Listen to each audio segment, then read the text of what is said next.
Hello viewers and subscribers of this channel. In this video I will teach you how to solve ordinary differential equations in Python by using the odeint function. Those of you who are my subscribers or who follow my channel know by now that I always create a post that nicely summarizes everything that I will explain in this video. And here's the post. You can see it over here.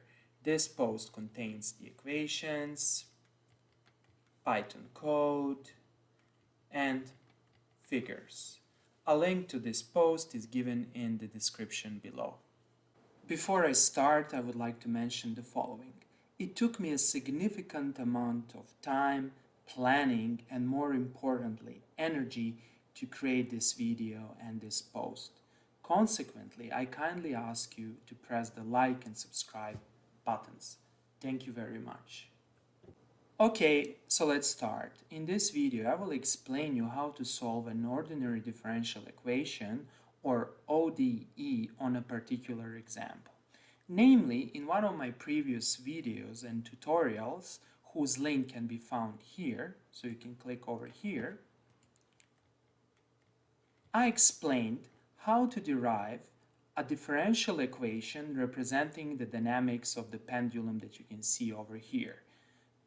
This is a pendulum attached over here. The length of the pendulum is L, and here's the mass M. And the variable that describes the position of the pendulum is given by theta. The ordinary differential equation representing the dynamics of this pendulum is represented by this equation, the equation number 7. And this will be the starting point for my derivations. Now, let's go back to our post. Here is the equation 7 in a more general form, where I added over here a damping term. So alpha is basically equal to theta. It's the angle of displacement of the pendulum. This alpha dot is basically the first derivative of the pendulum position, and K1 and K2 are the constants. The first step that needs to be performed when solving ordinary differential equations is to transform the particular ordinary differential equation that we want to solve into a system of first-order differential equations. Wow, this sounds quite complex, right? Well, this procedure is not complex in practice. Actually, it's very simple. So let us consider our original equation. This is the second-order differential equation because we have alpha 2 dots. Okay, now I'm claiming that this equation can be written as a system of two equations of the first order. Okay, so let's see how to do that. The main idea is to introduce new variables that are called state space variables.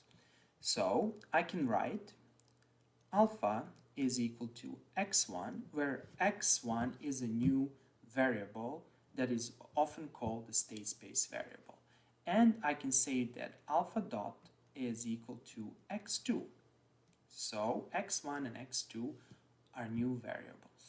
Now, let us differentiate alpha. So we can have alpha dot is equal to x1 dot, and basically x1 dot is actually equal to x2.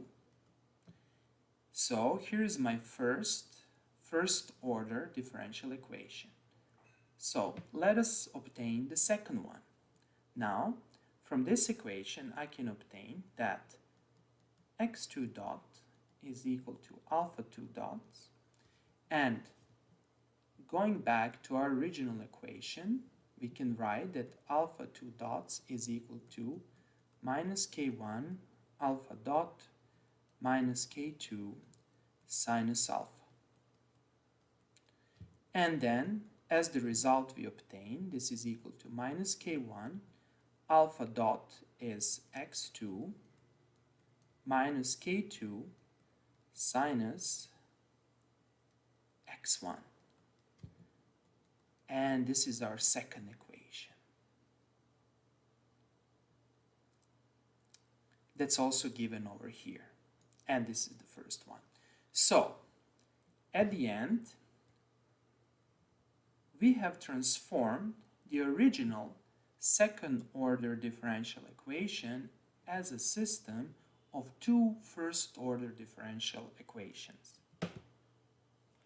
Now, these two equations can be written in the vector form given by this equation, and here's the vector form. This is the right-hand side of this vector equation, this vector function f of x. Okay, now we are ready to code this equation in Python and to solve it.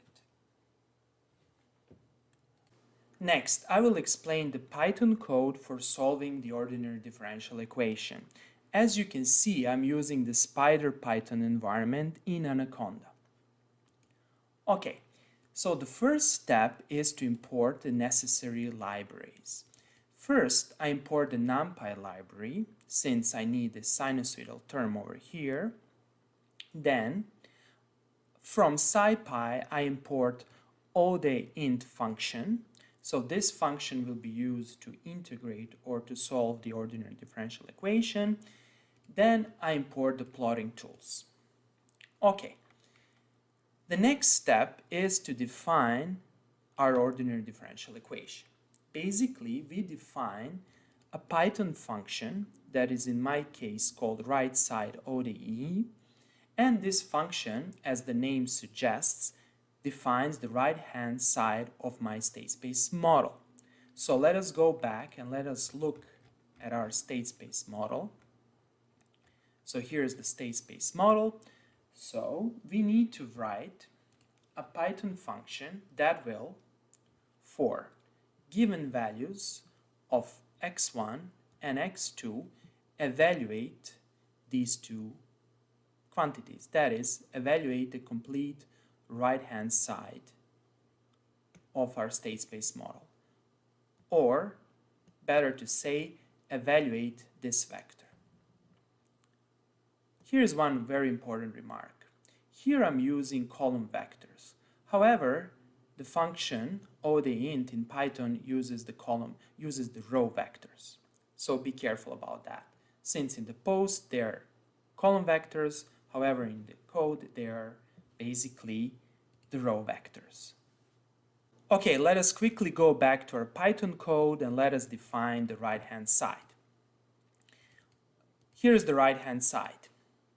But before we define the right-hand side, we first need to explain the arguments of this function. The first argument is the row vector x. This is our dependent variable. The second argument is the time, or the independent variable, and the third and fourth arguments are the constants. Here is our right-hand side. Basically, the right-hand side is a row vector where the first entry is actually defined over here, and the second entry is defined over here.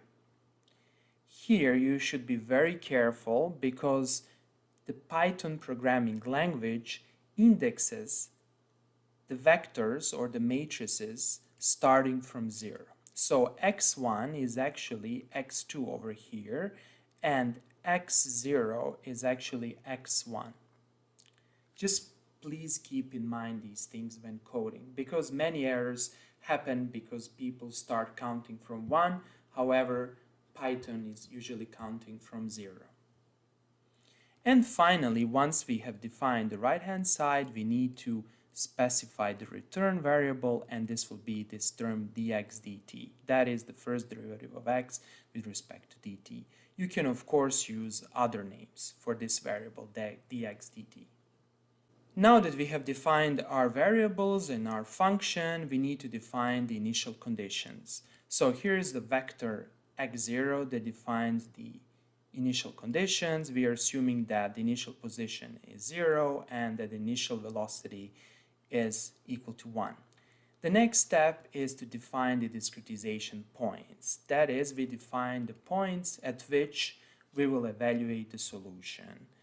These are the time points, so I'm starting from 0, ending at 100 seconds, and I'm assuming that I have 300 points uniformly displaced between 0 and 100. Finally, I define the constants. The constants will be 0.1 and 0.2. And over here, I basically call my function odeint. The first argument is the function that we have previously defined and that defines the right-hand side. The second argument is the vector, better to say the row vector of initial conditions. The third argument is a vector containing time points at which the solution will be evaluated. And the final argument is basically a pair containing k1 and k2. Okay, and finally we plot over here the result, and we save the result as this PNG file, and we specify the resolution of our file. So let us execute this code. You can do basically select everything and press F9. Okay, so here's the result, and we can also look at the solution by basically just evaluating this expression. So this is our solution. So the system is stable since we have damping, and over time everything will be damped and the oscillations will die out. Okay, this will be all for today. I hope that you liked this video. If you like the videos I create, please press the like and subscribe buttons. Thank you very much and have a nice day.